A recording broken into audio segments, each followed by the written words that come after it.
Right now, Europe is enduring a staggering heat wave.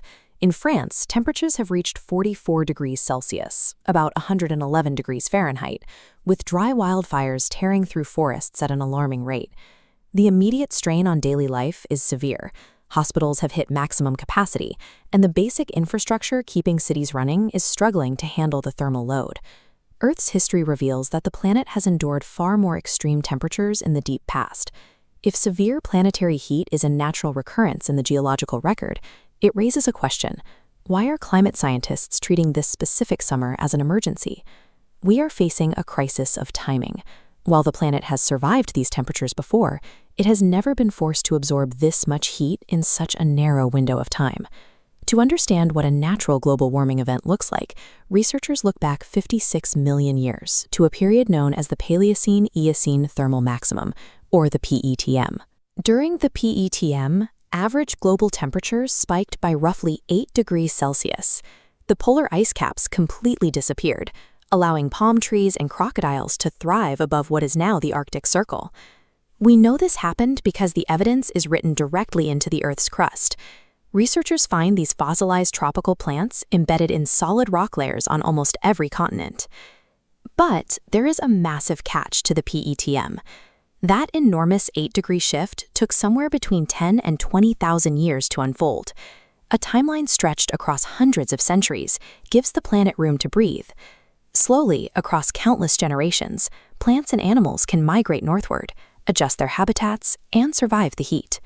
Humanity is now driving a similar warming event, but we are compressing that geological process into a single century. This graph compares the two timelines. On the bottom, you see the 10,000-year gradual incline of the ancient PETM. On the right, you see the near-vertical 100-year spike of our modern warming trajectory, an acceleration moving roughly 10 times faster than the ancient baseline. Looking at the steepness of that modern curve shows exactly where biological systems break down. Forests and coral reefs physically cannot migrate or evolve fast enough to survive a vertical spike. That exact same vulnerability applies to human civilization. Our power grids, hospitals, and transit networks were built for a stable climate, completely lacking the buffer required to handle this extreme acceleration.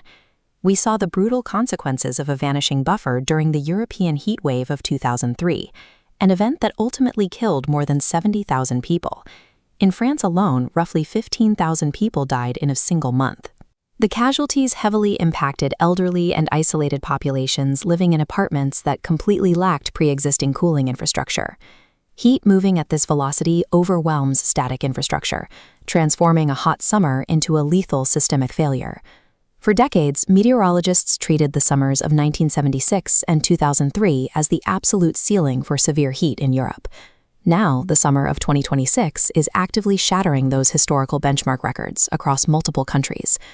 This chart tracks the daily temperature cycle, revealing the specific physiological threat of the current crisis.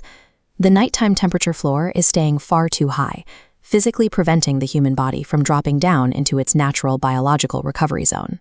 Because the volume of heat trapped in our atmosphere has grown so significantly since the mid-70s, researchers found that today's record temperatures would have been physically impossible to reach under 1976's atmospheric conditions. What we are watching unfold is a collision of scales. We are facing ancient, planetary-level warming delivered at an extreme modern speed, striking a human grid that was never built to withstand it. This summer provides a clear view of our new reality. Humanity is experiencing a permanent structural acceleration in the velocity of Earth's climate. Do you see this summer as an outlier or a permanent turning point for how we live? Let me know in the comments below. And make sure to subscribe to ZingNova for more history that connects directly to the world happening around you right now.